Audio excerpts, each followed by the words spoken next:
Pak Seno ki apa-apa dicacat, ana apike dicacat, elek yo dicacat. Wis sinden wis berusaha lho iki yo modal padake tuku dhewe iki. Lah kok ora omong aku. Ha nek omong aku ora ana meneh nglendang arep kon guruki lendang tak guruki kowe. Iya. Aja kuwatir sesuk kira-kira anu apa jenenge kebayake cacahe pira. Engko dijeret iki kebayake seragame sinden iki cacahe 15, Pak. Ku tak tuke lendang siji dipaske. Lho, lendang paske aja kuwatir. Tenane. Wah, wis to. Tenan lho.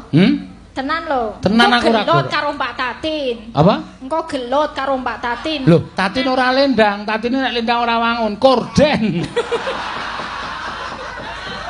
Dadi ngon kene iki dikon nyokot wesi.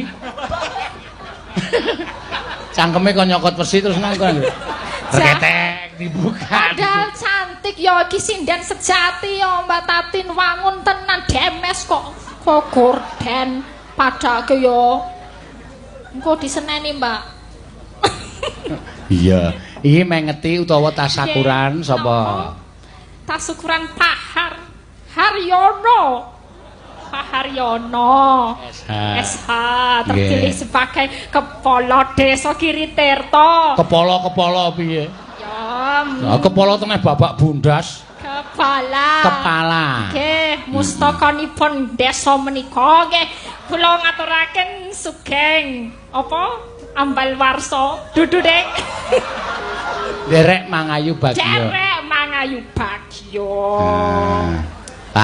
Pak Haryono, mugi-mugi amanah nggih Pak. Mengke saged mempersatukan kula warga sedaya.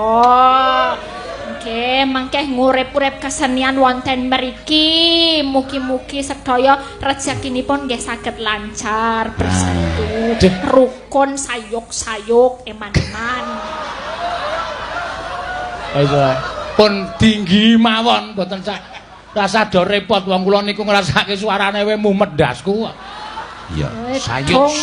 Donga sinden ki mandi yo jarene. Sapa sing ngomong? Donga sinden jarene mandi. Donga sinden ki nek bahasane apik wong bahasamu ting pleketot ngono kok. Kan tulus dari hati, lubuk hati yang paling dalam. Wah, apik tenan. Ya, ki sing maringi hiburan Pak Joko. Nggih, Pak Joko. Sik pundi to? Nah, goleki dhewe kok. Pak Joko. Jokondo-kondo.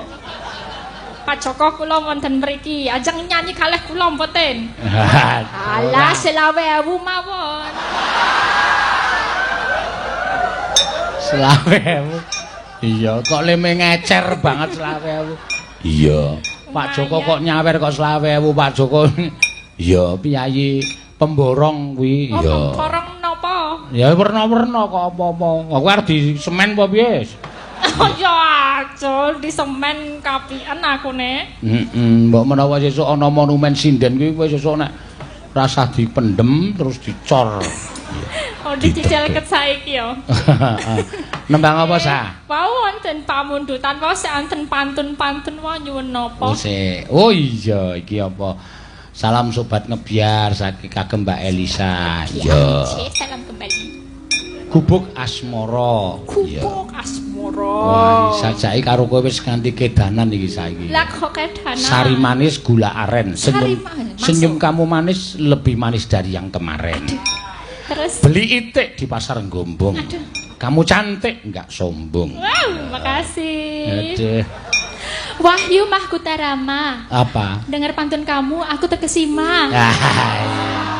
Alap-alap Surti Kanti. Oh, apa meneh kuwi? Aku jadi jatuh hati. Apik tenan. Bagong dadi ratu. Hah? Apa? Lakon wayang. Piye Pak Senoge? Ora iso kowe. Angel pantun iya. Ayo dibawani. Iya. Nyingkar nyingkur. Oh, suarane nek gelem nembang ora teng pletot ana. Iya. Lampu cah iki ngopo kok iya? Lambene nek omong kok isih kaku nek nembang kok iso lurus. Iya. Wiwitane nyingkar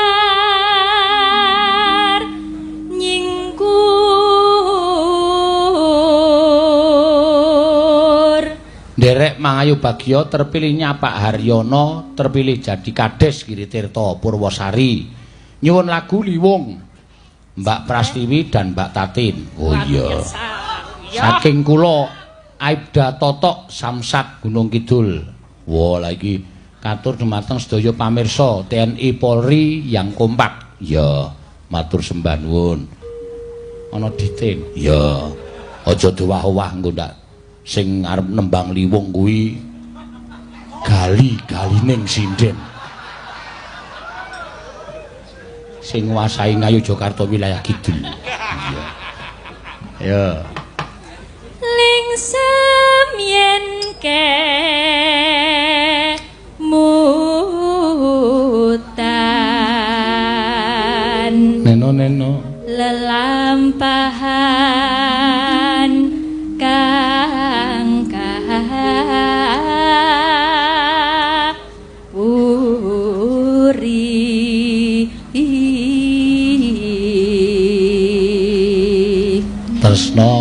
tresno tulus nadyan ning